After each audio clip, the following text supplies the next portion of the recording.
munaasibadan ballaadhan ee ka dhacday hotel City Palace ee magaalada Burco oo hoggaanka xisbiga kulmiye ay kula kulmayeen dhalinyarada iyo haweenka aqoon-yahanka ee gobolka Togdheer waxaana ka soo qayb galay wasiiro xildhibaano haween iyo marti sharaf kale waxa ugu horeynba halka ka hadlay mas'uuliyiinta xisbiga kulmiye ee gobolka Togdheer iyo waxgaradkii munaasabadaasi ku sugnaa fakar bay u baahan tahay soo jeed bay u baahan tahay dagaalkii halgankii loogu talagalay in xisbiyadu ku kala badiyaan hadda marka kaararku la qaato ayuu bilaabmayaa aanu diyaar garowno inaynu dadaalkeennii iyo wacdareennii cayaareenni muujinay aanu dadaal garowno ujeeddada xafladdan waxa weeye inaynu isfarno in kaarka la qaato oo aanay qof iyo kaarkiisu marna iswaayin oo aynu dhallinyarta iyo haweenka iyo waayeelka intaba sidii aynu ugu baraarujinay inay kaarka qaataan aynu u diyaar garowno reer wadani inaanay dalka u turaynin waxa lagu arkaa bakhaanbakha iyo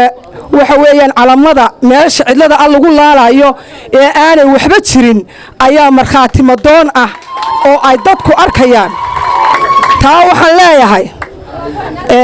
hablaha gobolka Togdheer ee ku faala lambarnaynaanu nahay ciyaari waa gelin dambe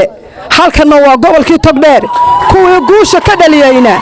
way taagan yihiin faani maayo kuna hanjabi maayo gobolka Togdheer waa guulihii looga bartay halkan waxa jooga haweenkii kaambedherinta ahaa ee dhexda soo xidhay ee waaya aragga ahaa ee mar iyo lababa xisbiga kulmiye u soo dhabar adeygay warwar kama qabata waxa wax kuwa maalinta jilacsantay ninka iska garab taaga Burco waynu dareensanayn maalmo dhawaad xanuun baa inaa siibay saddexda musharaxba way joogeen intuu inta inoo soo socdaalay $70,000 waa kii halka inoogu wareejiyay fikirkooda aragtidooda soo jeedintooda in gudoomiyaha iyo hoggaanka xisbiga iyo mas'uuliyiinta xukuumadda madashayna la jooga ay dhageystaan oo aynu xog wareysano oo taladu xaggeena ka timaado dhalinyar ahaan aynu xog hayniyo warbixin soo gudbino dhinaca kalena mas'uuliyiinta aynu hadaladooda iyo khudbadahooda iyo warbixintooda dhageysano markii aanu la xiriirnay waxay nagu yiraahdeen anagu diiwaangelintaanu imanayna dadku wuxuu ka soo baxay abaaro xanuuna uga dambeeyay caawinay nooga baahan yihiin dabaaldeg noogama baahna laakiin taa waxa markhaati ka ah dadka caawa halka fadhiya annagu waxaanu soo casuunay tiro kooban dadkaasi imaka halka fadhiyana waa dad ka badan 1,000 qof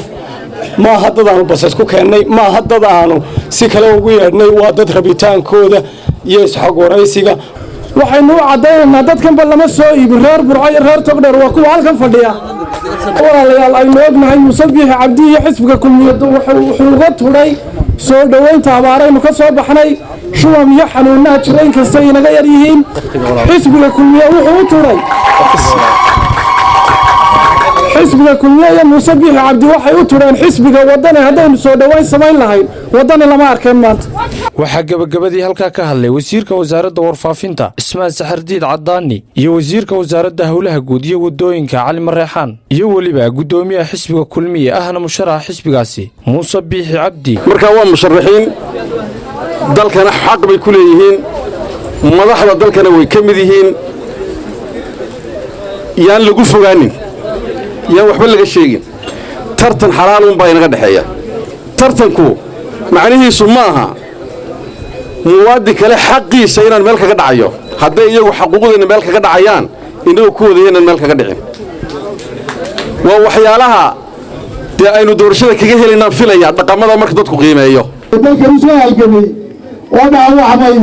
oo xabadaha ay ku jiraan ayaa horta keenay cisigan iyo sharaftan iyo waxan ay ku nool yihiin oo maanta waxaan idin leeyahay wadaragaa ka hadlaya kuwii jihaadeen ilaaha u naxariisto kuwa maanta aan tabarinayna mujaahidkii ama madaxweynaha jamhuuriyadda Soomaaliland wuxuu qaban karay uu qabtay ninka qaban doona ee kale xabaluhuna ku jiraan dalkana u soo dagaalamay hadda waa Musabbix Cabdi inta yare orodka ah halkan ka muuqday ee xisbiga wadani halkan ka orodayay runtii waxa weyn lagu dhiilaaba ma yahay qofku hadiya jeer reermiga xogaaya waxa la arkin kali waa hees badan yahay tabariya halaad buleeyo waxa afar mar barin abu ka dhaafaya hobaleeya kooro iyo caleen iyo waxbuu ku xidhayaa qalow marka laakiin dee horweynka ninka hor fadhiyaa dee markuu soo dareeriyaaoo iyada saa isku dugu dhacday oo baarqabka iyo boodaantu saa uga sangarayso oo halkaa dee rag xoog liya iyo kuray iyo kaga heesayaan oo rag arabkeeda yaqaana haddee ku heesay markaa imankaynu dhaqaajinaynaaye xalahan lagu heesayay iyo afarta caleenkaa iyo waxaan waxba maahe haddaynu kulmiyanahay waxaanu ka midownay waxaanu ku wada shaqaynaynaa waxaanu dalkeenna u leenahay codka siiya kulmiye waxaanu doonaynaa inaynu fulino oo aynu qabanno inagoo kulmiyaha xukuumaddeena iyo kolba ciddii xilka haysaa inaynu nolosha dadkeena kolba kor qaadna halkay maalintaa joogto meel ka wanaagsan aanu gaarsiino dhammaan oo dad isu qalbi xaaran oo dalkooda wada dhista iyo inaynu diinteenna ilaashanno ta u dambayso ah inaynu qaranimada somaliland xaqiijino mahad cali goodir star t v burco.